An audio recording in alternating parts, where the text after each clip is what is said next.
രാധേ നീ കരയല്ലേ? നമ്മുടെ മോൻ തിരിച്ചു വന്നില്ലേ? മിസ്റ്റർ വിജയ്, ഇതെന്താ നടന്നത്? Sorry sir, I am extremely sorry. ആളുകളെ അറിയാതെ പറ്റിപ്പോയതാ.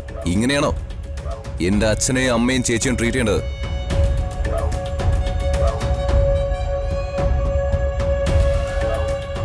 Sorry sir.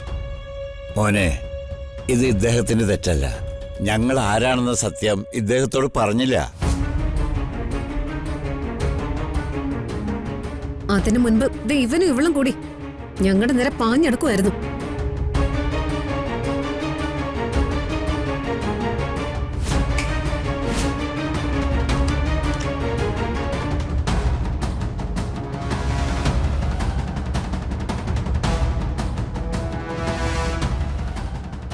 ഇദ്ദേഹം ആരാണെന്നറിയാമോ നിങ്ങൾക്ക്? ഇദ്ദേഹമാണ് നമ്മുടെ ഗസ്റ്റ്.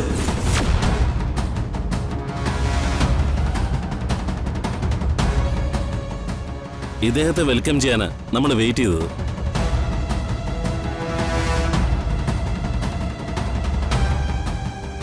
ഇദ്ദേഹമാണ് ഈ വർഷത്തെ ബിസിനസ് ഐക്കോണിക്.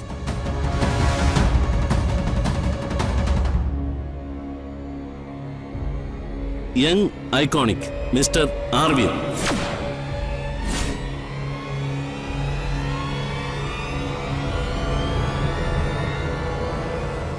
രാജു വേണുഗോപാൽ മഠത്തിൽ.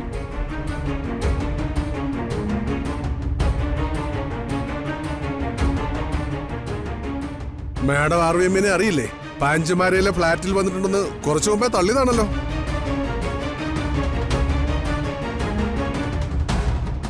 ഇതാണ് ലോകം ശ്രദ്ധിക്കുന്ന ബിസിനസ് മാഗ്നറ്റ്.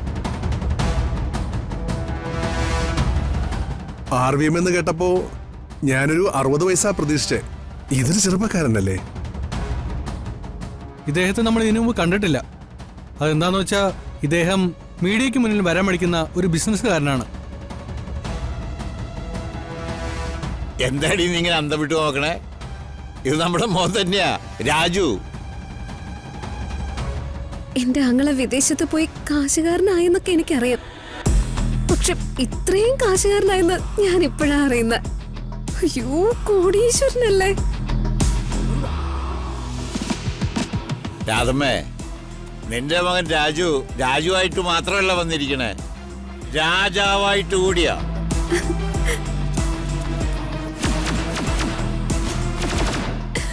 എല്ലാം അറിയുന്ന എന്റെ പൊന്നു ദൈവമേ, അവിടുന്ന് ഞങ്ങളെ കാത്തു. നമുക്കിനി അകത്തേക്ക് പോവാം സർ. ഫംഗ്ഷനിലേക്ക് കിടക്കാം. പോകാം. ഇവരെന്ത് ചെയ്യണം സർ? വെറുതെ വിടരുത്.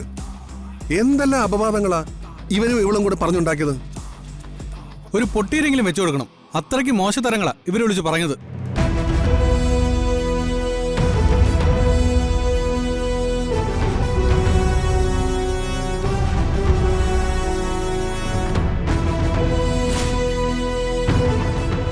നിന്റെ ഇവളുടെ അസുഖം ഇതുവരെ മാറിയിട്ടില്ലടാ.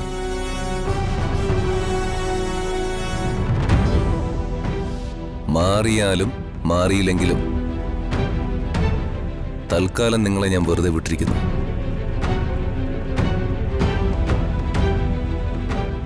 ഇനി ശല്യം മൂത്ത ഇതുപോലെ ഗൺ പോയിന്റിൽ കൊണ്ട് നിർത്തും.